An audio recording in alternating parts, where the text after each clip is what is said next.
بسم الله الرحمن الرحيم. وعن جابر رضي الله تعالى عنه قال: خرجنا مع رسول الله صلى الله عليه وسلم إلى سعد بن معاذ حين توفي، فلما صلى عليه رسول الله صلى الله عليه وسلم ووضع في قبره وسوي عليه، سبح رسول الله صلى الله عليه وسلم فسبحنا طويلا، ثم كبر فكبرنا، فقيل: يا رسول الله لم سبحت ثم كبرت؟ قال: لقد تضايق على هذا العبد الصالح قبره حتى فرج الله عنه. وعن ابن عمر رضي الله عنهما قال: قال رسول الله صلى الله عليه وسلم: هذا الذي تحرك له العرش وفتحت له أبواب السماء وشهده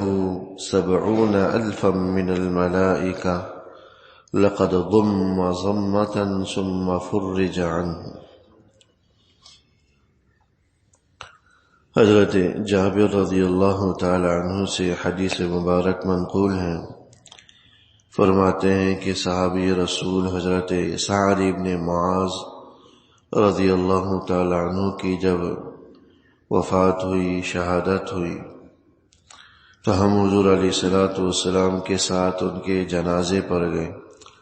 حضرت سعد بن معاذ رضی اللہ تعالی عنہ یہ انصاری صحابی ہیں، اور انصار کے جو 2 قبیلے تھے، اوس اور خزرج کے نام سے، ان میں قبیلہ اوس کے یہ سردار تھے، اور یہ بالکل شروع میں اسلام لانے والوں میں سے تھے۔ اپنے قبیلے میں ان کی بڑی آموخت تھی، بڑا ان کو سنا جاتا، یہاں تک کہ جب کچھ انصاری صحابی مسلمان ہوئے تو انہوں نے ان صحابی سے جو حضور علیہ الصلوۃ والسلام نے مدینہ بھیجا تھا لوگوں کی تعلیم کے لیے، حضرت مصعب بن عمیر، ان سے کہا کہ اگر قبیلہ اوس کے سردار سعد بن معاذ مسلمان ہو جائے تو ان کا پورا قبیلہ مسلمان ہو جائے۔ حضرت سعد بن معاذ کے پاس گئے حضرت مصعب بن عمیر۔ حضرت مصعب بن عمیر رضی اللہ تعالیٰ عنہ کو حضور نے شروع میں جب ہجرت نہیں کی تھی، اس وقت مدینہ منورہ کے لوگوں کی تعلیم و تربیت کے لیے آپ نے بھیجا تھا۔ تو حضرت مصعب بن عمیر حضرت سعد کے پاس گئے اور ان سے کہا کہ میں آپ سے کچھ بات کرنا چاہتا ہوں، اگر آپ کو مناسب لگے تو ٹھیک ہے، قبول کر لیجئے گا، مناسب نہ لگے تو پھر منع کر دیجئے گا، مجھے کہہ دیجئے گا تو میں یہاں سے چلا جاؤں گا۔ حضرت مصعب بن عمیر رضی اللہ تعالیٰ عنہ نے اسلام کے اوصاف، اسلام کی خوبیاں، اسلام کی تعلیمات ان کے سامنے رکھی، اور دیکھتے ساتھ ہی حضرت سعد نے ان کو قبول کر لیا کہ یہ تو بڑی پاکیزہ تعلیمات ہیں، یہ تو بڑے عمدہ اخلاق کا درس دیتا ہے اسلام۔ اور پھر جب وہ مسلمان ہوئے تو پورا ان کا قبیلہ مسلمان ہوا، اور پھر تمام غزوات کے اندر حضور علیہ الصلوۃ والسلام کے شانہ بشانہ رہے۔ بدر میں، احد میں، غزوہ خندق کے موقع پر، جس کو غزوہ احزاب بھی کہتے ہیں، اس موقع پر حضرت سعد رضی اللہ تعالیٰ عنہ کو دشمنوں کا ایک تیر لگا، اور تیر نے ایسا زخم کیا کہ وہ اسی تکلیف میں رہے، یہاں تک کہ اسی تیر کے زخم کی وجہ سے ان کی شہادت ہوئی، ان کی وفات ہوئی۔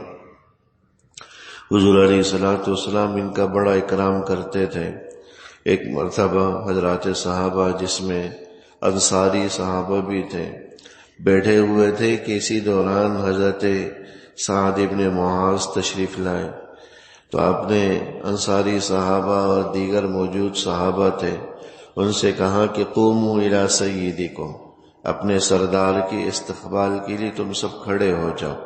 یہ تمہارا سردار آ رہا ہے۔ تو اتنا اعزاز و اکرام کرتے تھے۔ اس حدیث مبارک میں ان کی تدفین کا واقعہ بیان کیا گیا کہ جب حضرت سعد ابن معاذ رضی اللہ تعالیٰ عنہ کو، یہ دو حدیثیں ہیں، ایک حدیث میں ہے کہ جب حضرت سعد ابن معاذ رضی اللہ تعالیٰ عنہ کا جنازہ پڑھا گیا، ان کی وفات ہوئی،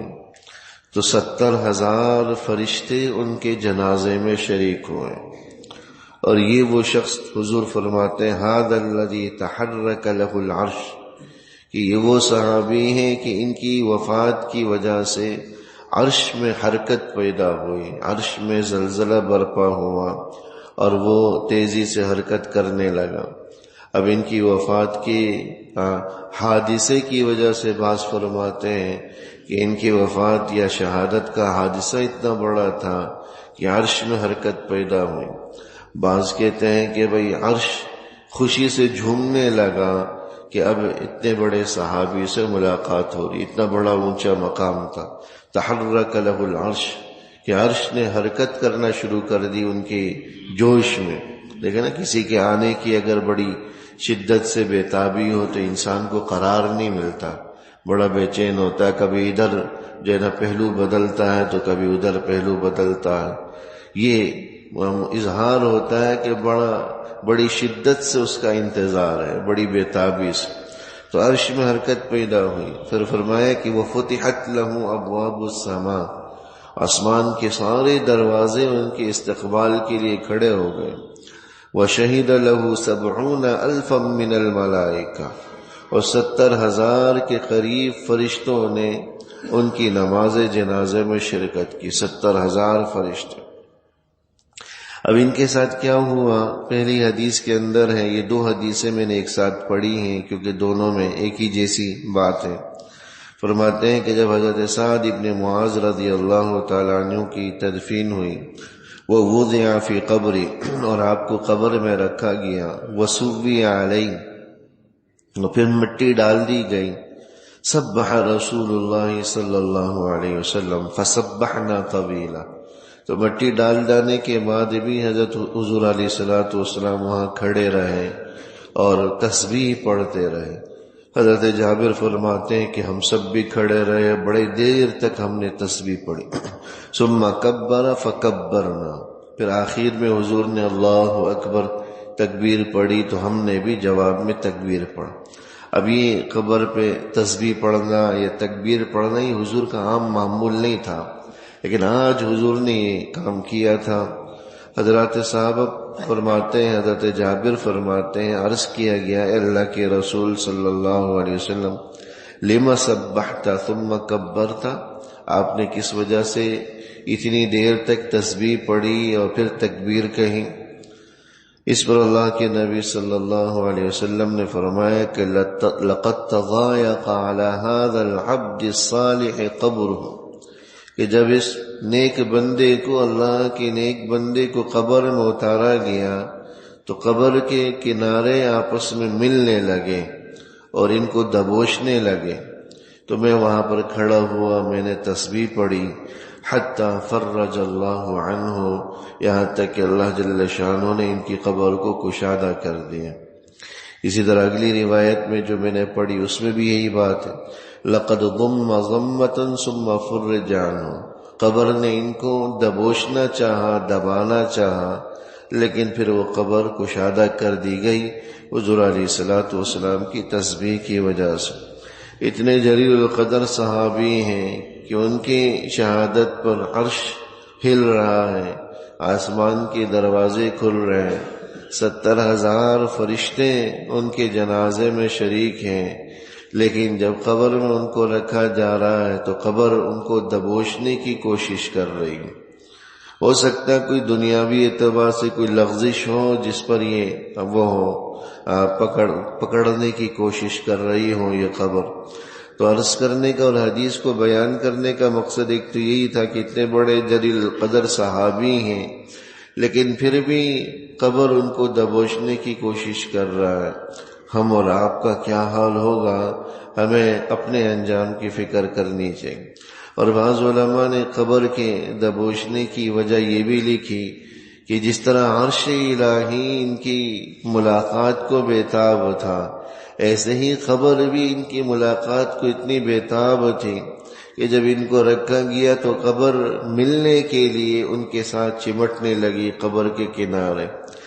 اور وہ ایسے چمٹنے لگی کہ زور سے دبانے کی وجہ سے ان کو تکلیف ہونے لگی، جیسا کہ کسی کا ہم بےتابی سے انتظار کر رہے ہوں، بڑا ان کے ساتھ محبت کا تعلق ہو، تو انسان بس اوقات ایسے گلے ملاتا ہے کہ زور سے اس کو بھینچنے کی کوشش کرتا ہے، اور اتنے زور سے دباتا ہے کہ کبھی کبھار تھوڑی بہت تکلیف بھی ہو جاتی ہے، درد بھی ہونے لگتا ہے کہ اتنے زور سے دبا۔ تو قبر بھی فرحت اور خوشی اور سرور میں ان کو ایسے دبوچ رہی تھی کہ اس کی وجہ سے انہیں تکلیف محسوس ہونے لگی۔ پھر حضور نے تسبیح پڑھی تو قبر کشادہ ہو گئی۔ یہ تو روایات سے ثابت ہے کہ جب کوئی نیک بندہ رکھا جاتا ہے تو قبر اس کے بارے میں کہتی ہے تیرا آنا بڑا مبارک ہو، جب تو زمین پر چلا کرتا تھا تو تیرا چلنا مجھے پسند تھا، آج تو میرا بھی سلوک دیکھ لے، اور پھر وہ قبر اس کے لیے تا حد نگاہ کشادہ ہو جاتی۔ اور جب کوئی بد کردار رکھا جاتا ہے قبر میں تو قبر کہتی ہے تیرا آنا بڑا نامبارک ہو، جب تو زمین پر چلا کرتا تھا میرے اوپر تو مجھے سب سے زیادہ ناپسندیدہ تھا، آج پھر میرا بھی برتاؤ تو دیکھ لے۔ اور قبر کے دونوں کنارے مل جاتے ہیں اور اس کو اتنا دباتے ہیں کہ اس کی پسلیاں ایک دوسرے میں گھس جاتی۔ تو ہو سکتا ہے کہ یہ قبر ان کے ساتھ ملنے کی فرحت اور سرور میں ان کے ساتھ ملنے کی کوشش کر رہی ہوں، اور جس کی وجہ سے اور دبانے کی وجہ سے ان کو تکلیف ہونے لگی۔ اللہ کے رسول صلی اللہ علیہ وسلم کی تسبیح اور تکبیر سے ان کو فائدہ ہوا، قبر کشادہ ہوا۔ اس سے دوسری بات تو یہ بھی معلوم ہوئی کہ جو ذکر و اذکار ہیں، تسبیحات ہیں، یہ ایصال ثواب ہیں، یہ مردوں کو فائدہ دیتی ہیں۔ اگر ہم اس نیت سے کچھ پڑھ لیں یا اس نیت سے تو نہ پڑھیں، اپنے لیے پڑھیں، لیکن بعد میں اس پڑھے ہوئے کا ثواب پہنچانے کا ہم قصد کر لیں، دل میں ارادہ کر لیں، اللہ جو کچھ میں نے پڑھا اس کا ثواب فلاں تک پہنچا دیجئے، تو اس کا ثواب پہنچ جاتا ہے، اور اس کی وجہ سے اس کے لیے، اس مردے کے لیے قبر میں آسانیاں اور راحتیں پیدا کر دی جاتی۔ تو اپنے مرحومین کے ایصال ثواب کے لیے انسان کو غفلت نہیں کرنی چاہیے، کیونکہ اس وقت سب سے زیادہ احتیاج ان کو اسی کی ہے، اسی کی ضرورت۔ اور اس کے لیے کوئی ایسا بھی نہیں ہے کہ ہم قبرستان جائیں، بڑا آسان طریقہ رکھا ہے کہ یہاں بیٹھے ہوئے 2 رکعت نفل پڑھ لی، کچھ تلاوت کر لی، نیت کر لی اللہ اس کا ثواب میرے فلاں مرحوم تک پہنچا دیجیے، بس پہنچ جاتا، بات ختم ہو گئی۔ اور یہ بھی نہیں کہ آپ کے اپنے ثواب میں کچھ کمی ہوئی ہو، اس میں بھی کچھ کمی نہیں ہوتی، اور پورا کا پورا ثواب مرحوم تک بھی پہنچ جاتا ہے۔ تو اتنا آسان سے اللہ نے عمل رکھا۔ والدین نہیں ہیں ان کے لیے اس قسم کے ایصال ثواب میں ہمیں کوتاہی نہیں کرنی چاہیے، ان کو اس کی سب سے زیادہ ضرورت بھی ہے اور ان کے حق کا تقاضا بھی ہے۔ دعا فرمائے اللہ جل شانہ جو کچھ کہا گیا سن۔ ربنا تقبل منا انك انت السميع العليم وتب علينا انك انت التواب، وصلى الله تعالى على خير خلقه محمد وآله وصحبه اجمعين، آمين برحمتك يا رب۔